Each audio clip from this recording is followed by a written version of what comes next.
You say there's a $1 trillion infrastructure gap that exists right now. What is it costing us in the future? Well, on top of a $1 trillion infrastructure gap, last time I looked, we're sitting at close to zero or negative interest rates. It would seem like a pretty opportune time to invest for the future, for our children and grandchildren, that we build better infrastructure. Depending on each country has specific needs. But the bigger problem is the fact that we have not invested and that we have this $1 trillion gap.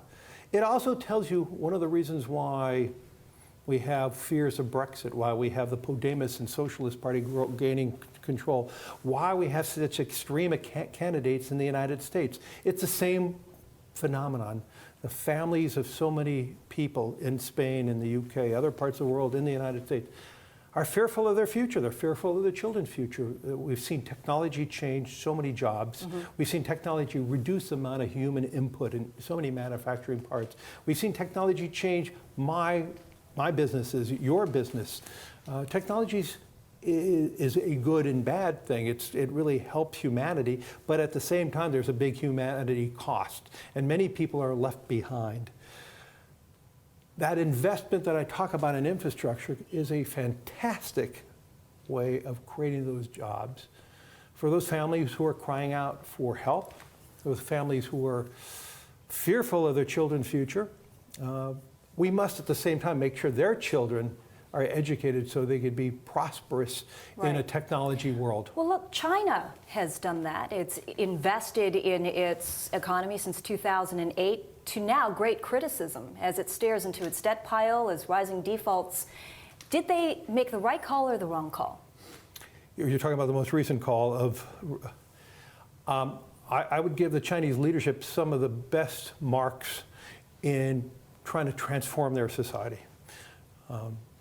We're in the fourth year of the Xi 10-year plan to reorient China away from manufacturing, away from an export dependency economy to a much more resilient domestic economy, a much greater service economy. That's a very hard thing to do.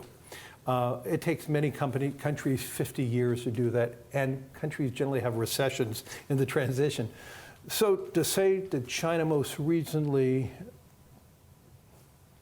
in form of policy behaviors overstepped, the market is saying that right now. The market is saying that China's dependency on debt and the leverage of the balance sheets and the continuation of investing in some of the unproductive state-owned companies is not a good long-term solution. I would say, indeed, it is not a good long-term solution. Hopefully, this is only a short-term remedy, and they get back to the basics of trying to build a better domestic economy. Are you worried about the debt pile in China? We have to be. We all have to be worried about it. But to keep in mind, if the economy can continue to grow 6+%, you can grow out of your problems, but you can't grow at 6% and having your balance sheets grow faster. So in the future, I would much prefer seeing the economy growing at 6% with, at the same time, some form of deleveraging.